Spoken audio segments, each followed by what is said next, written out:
ओम शांति। सबसे पहले तो मुझे इस बात की बहुत खुशी है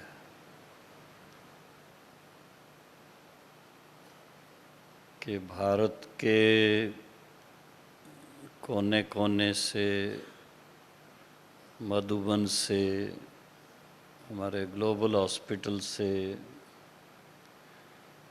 और नेपाल से आप सभी बाबा के नूरे रतन विशेष निमित्त बने हुए भाई, यज्ञ रक्षक, जिन पर बाबा को भी नाज है, ईश्वरी परिवार को भी नाज है, ऐसे भाइयों के बीच आकर के मुझे तो बहुत बहुत बहुत खुशी हो रही है।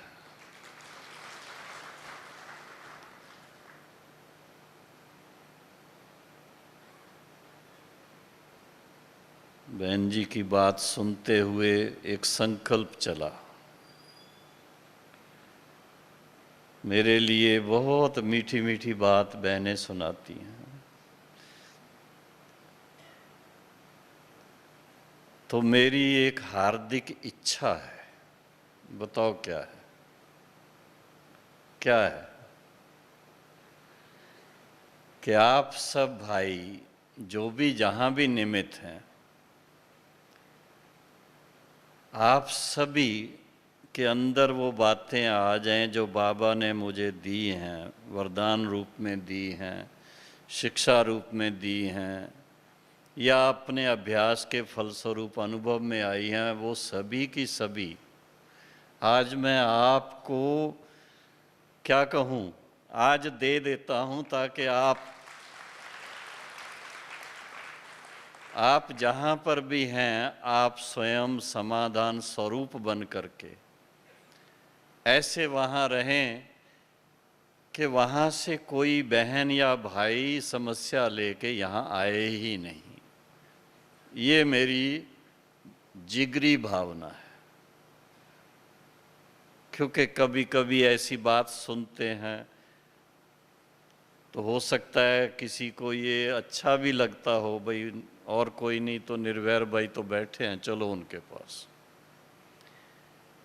लेकिन मैं ये मानता हूँ कि उसमें कोई मेरी सफलता नहीं है। सफलता उसमें है कि जिन भाइयों ने या जिन बहनों ने अपना जीवन बाबा के सेवा के लिए दे दिया है, बहुत सोच समझ के दिया। ऐसे ही लहर आ गई और समर्पित हो गए, ऐसा नहीं। अच्छी तरह से ज्ञान को समझने के बाद अभ्यास करके जो अपनी धारणाएं बनी हैं, और उसके साथ साथ जो अपना निजी संबंध बाप दादा के साथ बना है, उसकी वैल्यू को जो समझते हैं, वही ईश्वरी कार्य के लिए अपना जीवन समर्पित करते हैं, दूसरा कोई नहीं करता। एक तरफ हम कहेंगे कि आप बाबा के चुने हुए, बाबा की सिलेक्शन है,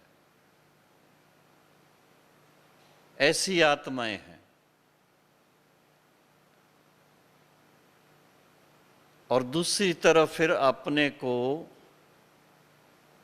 अपने सोमान में रह करके, उसी फख्र में रह करके कि हम बाबा के चुने हुए विशेष रतन हैं। ईश्वरी परिवार तो बहुत बड़ा है, पर उसमें से भी विशेष रतन जिनको बाबा ने ऐसा समर्पित जीवन व्यतीत करने का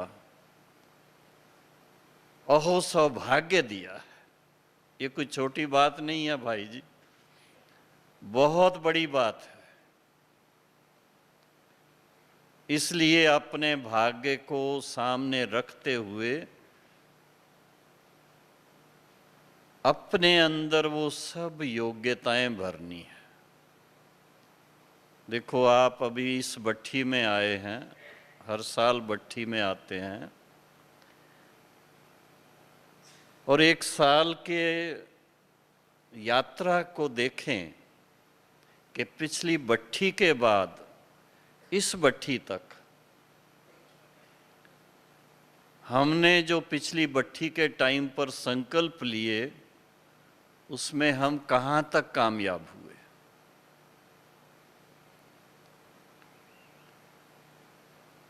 उसमें से क्या बातें अभी और बाकी हैं जो करने की। हम सभी की सभी बातें जो उस समय इतना इंस्पिरेशन हमें मिली, उमंग आया और हमने संकल्प लिया, सचमुच वो पूरा हुआ? और नहीं हुआ तो क्या कारण बना? बाबा ने एक बात हम बच्चों को कही है, बहुत प्यार से कही है, बहुत जिगर से कही है, हम दूसरे को दोष नहीं दे सकते। अगर कोई कमी है तो मुझ आत्मा की है, अगर कोई मेरे अंदर विशेषता है तो वो बाबा की देन है। ये अपने अंदर पक्का जिसने रखा होगा वो सदा ही बाबा का योग्य सर्विसेबल बच्चा बनकर के बाबा को प्रत्यक्ष करने के निमित्त बनेगा। उसके सामने कोई रुकावट नहीं आती है। पुराना शरीर का हिसाब किताब भी आता है, देखा है, प्रैक्टिकली देख रहा हूं मैं, आता है छुट्टी लेने के लिए। हमें छुट्टी दिलाने के लिए नहीं है, मैं ये बता देता हूं।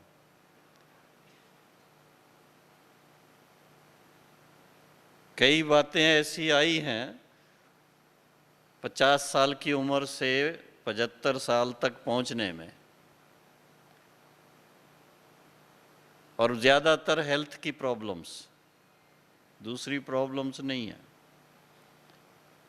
मेरा किसी से अनबन हो, किसी से हिसाब किताब रह जाए, वो नहीं है, शरीर का हिसाब किताब। और वो भी मैं अभी देख रहा हूँ लगभग समाप्त हो गया है। अब जीवन मुक्ति का टाइम आ गया है मेरे लिए।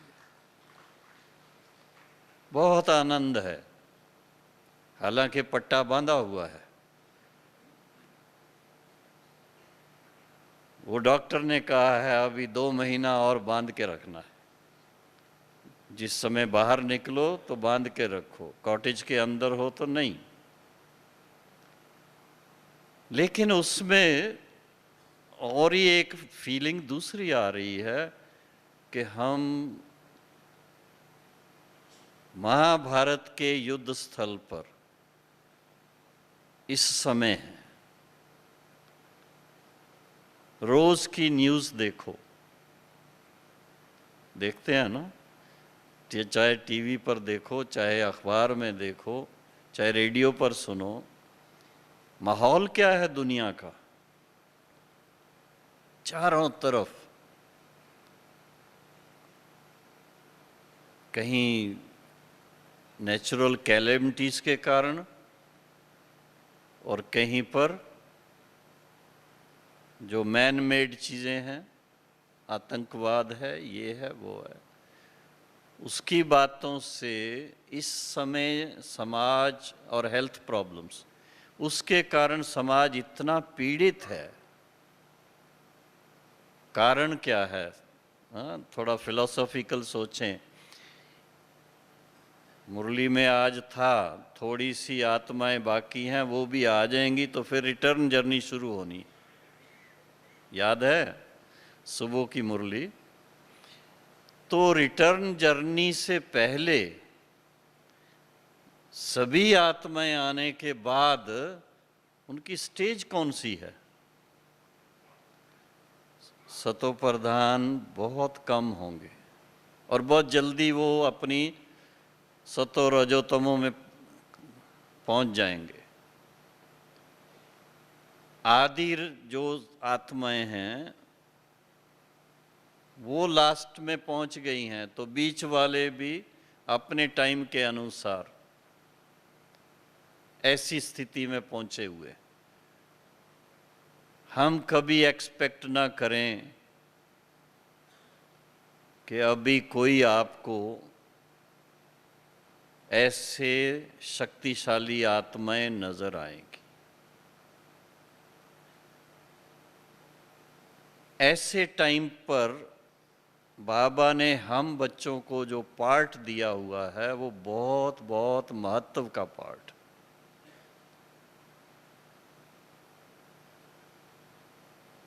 सारे विश्व को मार्गदर्शन देना है।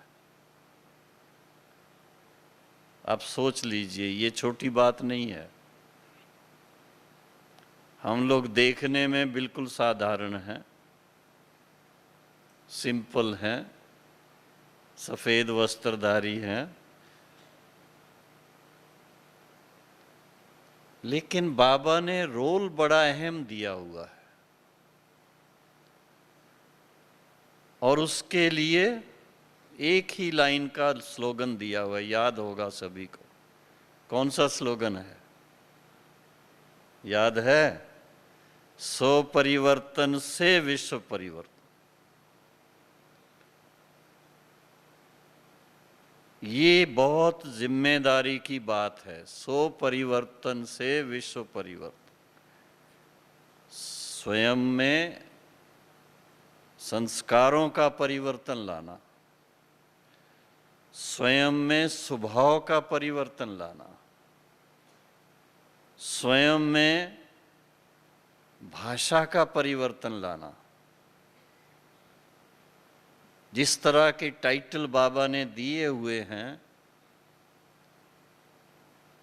उसके अनुकूल हमारी भाषा हो, उसके अनुकूल हमारा व्यवहार हो, उसके अनुकूल हम अपनी चाल चलन को बिल्कुल एक्यूरेट बना दें। उससे बाबा को प्रत्यक्ष करेंगे, उससे ज्ञान को प्रत्यक्ष करेंगे, उससे राजयोग को प्रत्यक्ष करेंगे और आप देखेंगे कि सभी की नज़र में ब्राह्मणों के सिवा कोई नज़र नहीं आएगा। दुनिया की कोई भी बात है, बड़े से बड़े लोग भी क्या चाहते हैं इस समय? बहुत धन है, बहुत उनके महल हैं, बहुत फैक्ट्रियां हैं, सब कुछ है। अभी मैं आ रहा था तो करुणा भाई सुना रहे थे कैसे उनके साथ लोगों का मिलन होता है और वो क्या इच्छा रखते हैं, यहाँ आने की इच्छा रखते हैं। किस लिए? जो चीज बाबा से हम बच्चों को मिल रही है वो दुनिया में नहीं, वो बहुत रेयर है और उसको पहचानना, जो पहचानने वाले हैं वो भी बहुत थोड़े हैं, गिनती के। इसलिए हमें इस बात का बहुत अंदर से नशा रहना चाहिए कि हमें बाबा ने इतना सुंदर मार्गदर्शन दिया है, स्वयं दिया है। हंसी हंसी में बाबा कहता है, हाँ, अगर आप बच्चे निमंत्रण भी देंगे ना कि सतयुग में आकर के बाबा हमारे साथ राजगद्दी पे बैठो, बाबा हाँ तो करेगा, लेकिन जानता है मैं राज करूंगा तो फिर मुझे भी 84 के चक्कर में आना पड़ेगा, फिर आपको छुड़ाएगा कौन? तो कहते हैं बस मैं इसी में खुश हूँ कि बच्चे आकर के अपना राजभाग लेकर के फिर से अब सतयुग की बादशाही का आनंद ले।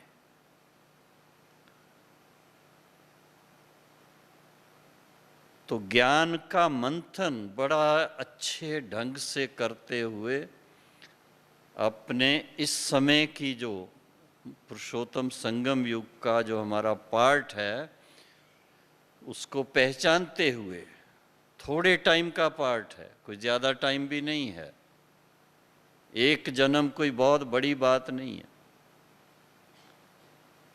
लेकिन इसको आप दूसरे एंगल से देखिए, पॉजिटिव एंगल से देखिए। हीरे जैसा जन्म कितने लोगों को मिलता है? हाँ, कितनों को मिलता है? कोटों में कोई, फिर भी कितने हैं? गिनती तो है ना, मालाएं कितनी हैं, निशानियां तो रखी है ना। 8 की भी है, 108 की भी है, 16,108 की भी है, 9,16,108 की भी है, सब हैं निशानियां। और आप देखेंगे जब भी कभी गिनती की बात आती है, ब्राह्मणों की गिनती कितनी करते हैं? अभी भी इस समय तक भी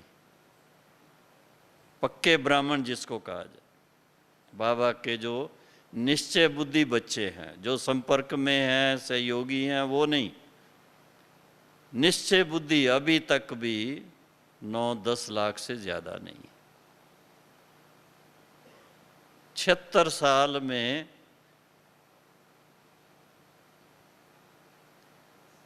76 साल में 9-10 लाख तैयार हों, वो 9-10 लाख, उनकी एक एक की वैल्यू क्या होगी आप सोचो थोड़ा।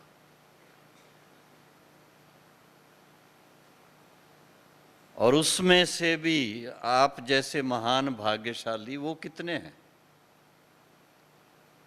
इस समय कितने आए हुए हैं? 650। हाँ, बस 650। तो इस हिसाब से आप अपने आप की वैल्यू को समझ करके इतना आनंदित रहो। जो गायन है ना, अति इंद्रिय सुख पूछना हो तो किससे पूछें? गोपों से पूछें या गोपियों से पूछें? हैं? नाचती तो गोपियां हैं ज्यादा। नहीं, गोप जो हैं वो गंभीरता वाले हैं, अति इंद्रिय सुख में रहते हैं और हर समय रहते हैं।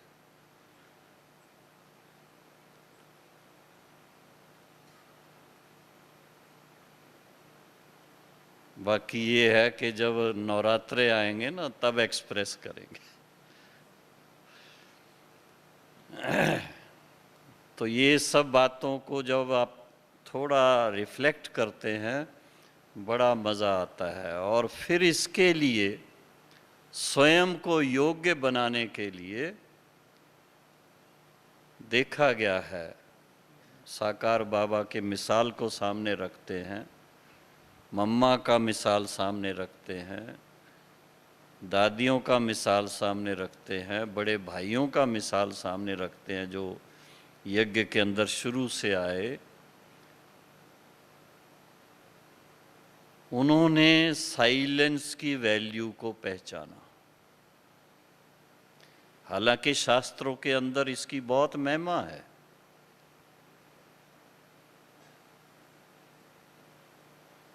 एक बार ऊपर पांडव भवन में मेडिटेशन हॉल में मेडिटेशन चल रही थी, जो 7 से 7:30 विशेष होता। उसी समय एक पीटीआई के जनरल मैनेजर साउथ इंडिया के रहने वाले थे, वो आए थे। तो उनको उस समय उस क्लास में लेके गए।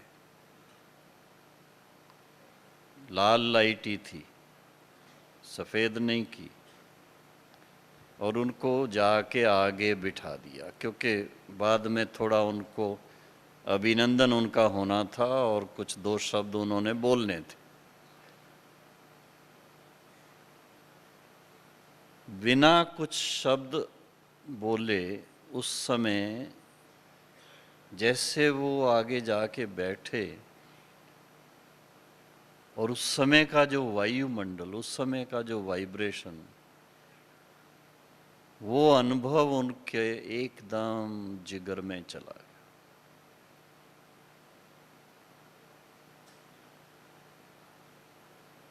बाद में जब लाइट चेंज हुई और उनको बोलने के लिए कहा गया, तो वो अनुभव व्यक्त किया उन्होंने कि हमने पुराणों की बात पढ़ी हुई है कि जहाँ पर where there is silence there is God. English में स्पीच दी थी उन्होंने, where there is silence there is God. आज मुझे वो अनुभव हुआ। यहाँ आने पर उस समय जो साइलेंस का वायुमंडल था, उस वायुमंडल में मुझे सचमुच ये फील हुआ, यहाँ भगवान है।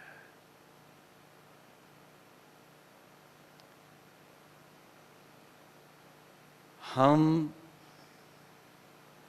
दूसरों को अगर ये महसूस कराना चाहते हैं कि हम ईश्वरी कार्य में समर्पित हैं, तो बाबा को फॉलो करें।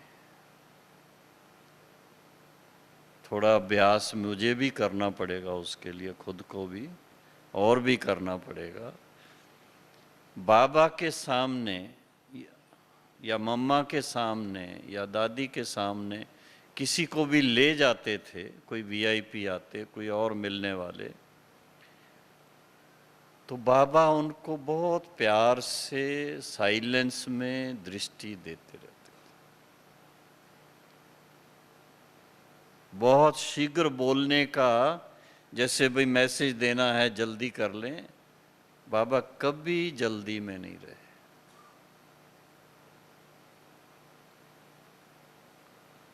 बहुत आराम से दृष्टि देते हुए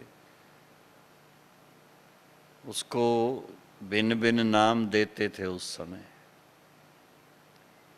बाबा का तो एक ही भाव था कि इस आत्मा को निज स्वरूप का अनुभव होना चाहिए,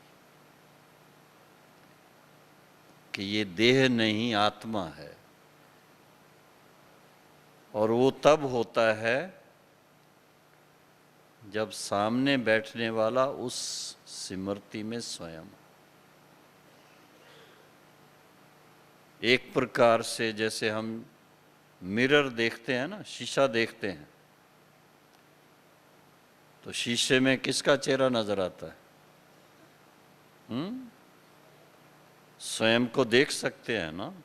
तो इसी तरह से बाबा ने एक हम बच्चों के सामने ये मिसाल कि अगर हम साइलेंस में रह करके सोल कॉन्शियस हो करके शिव बाबा के साथ मन लगा के बैठते हैं, वो रिफ्लेक्शन दूसरा व्यक्ति जो नया भी होगा उसको महसूस होगा, वो वाइब्रेशन उसको पहुंचते हैं और उसको उस समय फील होता है। जैसे बाबा के सीजन में कुछ आत्माएं वीआईपीस आती हैं, उनको बाबा के सामने जब लाते हैं या खड़ा करते हैं, बाबा उनसे थोड़ा बात तो करते हैं, लेकिन बाबा की जो दृष्टि उनके ऊपर पड़ती है, उस समय उनको इतना नशा चढ़ा देती है, महसूस करते हैं 90% से ज़्यादा मिलने वाले उसको एप्रिशिएट करते हैं, हम सचमुच भगवान से मिले। 10% होंगे जो नहीं भी पहचान पाते हैं, जबकि बिल्कुल नए लोग होते हैं, बहुत कम समझा हुआ होता है। भाई बहनें उनको प्यार से कह करके इंस्पायर करके ले आते हैं उस समय, यहाँ आके थोड़ा थोड़ा उनको ज्ञान देते हैं और उससे फिर इच्छा होती है उनकी कि हम भगवान से प्राप्ति करें और समझने की कोशिश करें, स्नेही बन जाते हैं, सहयोगी बन जाते हैं। जिस तरह से ब्राह्मणों की भाषा में बोलते हैं ना, पहले स्नेही, फिर सहयोगी, फिर सहयोगी से योगी बन जाते हैं। तो लक्ष्य ऐसा हम रखें कि हम दूसरों के लिए निमित्त बने, और निमित्त बनने के लिए पहले खुद प्रैक्टिस करनी पड़ती। जितना अभ्यास करेंगे, साइलेंस की गहराई में जाएंगे, साइलेंस के कई बातें आपको फील होंगी। कभी साइलेंस में अपने स्वरूप में चले जाएंगे, उसकी गहराई में चले जाएंगे। कभी साइलेंस में बाबा कुछ नई बातें टच करता है, वो आपके सामने बार बार मन को जैसे हैमरिंग करती। आप चाहते हैं मैं बिल्कुल डीप साइलेंस में जाऊं, वो नहीं होगा। पर बाबा जिस कार्य के लिए आपको निमित्त बनाना चाहता है, वो आपको बार बार आएगा।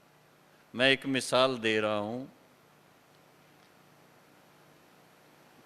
कई प्रोजेक्ट्स हमारे यज्ञ के हुए हैं, उसमें एक प्रोजेक्ट ORC दिल्ली का है।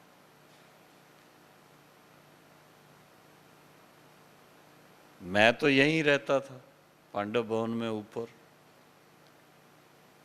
जब बाबा की याद में बैठूं, मुझे दिल्ली सामने आ जाए, और उसके लिए कुछ ऐसा करना चाहिए। ज्ञान सरोवर बनने के बाद की बात है ये।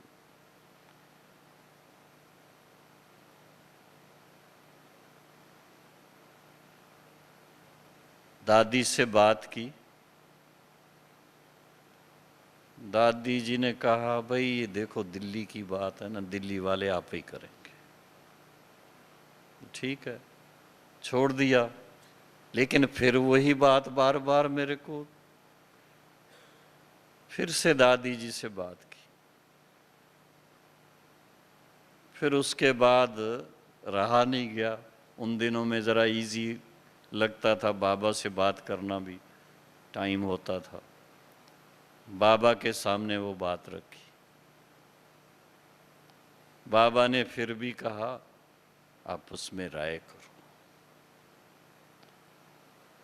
फिर राय भी की, लेकिन खुद जाना पड़ा मुझे। कई बार गया वहाँ, सुबह जाके शाम को लौट भी आता था। लेकिन भाव ये है कि वहाँ जाने से इधर देखी ज़मीन, उधर देखी, उधर देखी, जहाँ ORC बना है, जब वहाँ पाँव रखा, ऐसा फील हुआ क्लब पहले यहीं बनी थी, और वही ज़मीन सहज मिली हम। बहुत रीजनेबल प्राइस पर मिल गई, और आज वहाँ कितनी सेवा हो रही है आप देख रहे हो, प्रैक्टिकली सामने। तो ये कई ऐसे बाबा ने अनुभव कराए हैं। कोई VIP ऐसा होता है, बाबा ने कहा उनका आह्वान करो, उनको सवेरे सवेरे बाबा की याद के समय वाइब्रेशन भेजो, उनको टच होगा, उनको खींच होगी। वो भी अनुभव किए।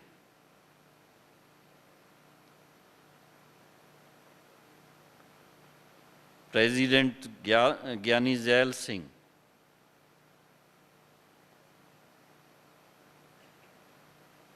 उन्होंने आशा बहन को पहले जब होम मिनिस्टर थे तो वायदा किया था कि मैं वहाँ आऊँगा माउंट आबू में। जब प्रेसिडेंट बन गए तो आशा बहन ने उनको याद दिलाई, तो अपने वो पंजाबी भाषा में बोलने लगे, बीबी वो जिस समय वायदा किया था तो मैं होम मिनिस्टर था, उस समय तो मेरे हाथ में था, मैं कहीं भी जा सकता था। अभी मैं प्रेसिडेंट हूँ भारत का, तो अभी मेरे हाथ में नहीं। आप सोचिए, अभी मैं बंधन में हूँ।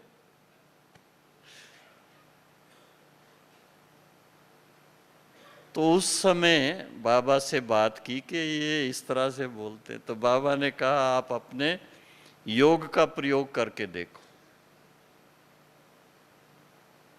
और योग का प्रयोग बहुत सफलता का अनुभव कराया उसने। आप जानते हैं, यूथ प्रोग्राम के लिए ज्ञानी जी आए थे, दूसरे प्रोग्राम के लिए नहीं, कॉन्फ्रेंस के लिए नहीं, यूथ प्रोग्राम के लिए। और पहली पहली रैलीज उस समय निकली थी 1985 में। ठीक कह रहा हूँ? 85 ही था। हाँ। तो इस तरह से जो अनुभव हो चुके हुए हैं, तो उसमें आप सोचिए कि जो साइलेंस की शक्ति है, उससे अपने को भी बहुत फायदा, आत्मा एकदम पावन बन जाती है, शक्तिशाली बन जाती है, मनोबल बढ़ जाता है, और पुराना हिसाब किताब खत्म हो जाता है, तो मन खुश रहता है। मन मना भाव होने से मन की शांति भी मिलती है, मन खुश भी रहता है। और आपका मन खुश होगा तो आपका चेहरा कैसा रहेगा? हाँ, चेहरे पर रौनक रहेगी सदा। और आपका चेहरा देख करके दूसरे भी खुश होते हैं फिर। तो साइलेंस की शक्ति बहुत सूक्ष्म है, उसको हमें उसका प्रसार करना जरूरी है, और उसमें अपने अंदर भी प्रसार करना है, दूसरों को भी इंस्पायर करके उनके द्वारा भी प्रसार करना, तब सारे विश्व के वाइब्रेशन को परिवर्तन कर सकेंगे।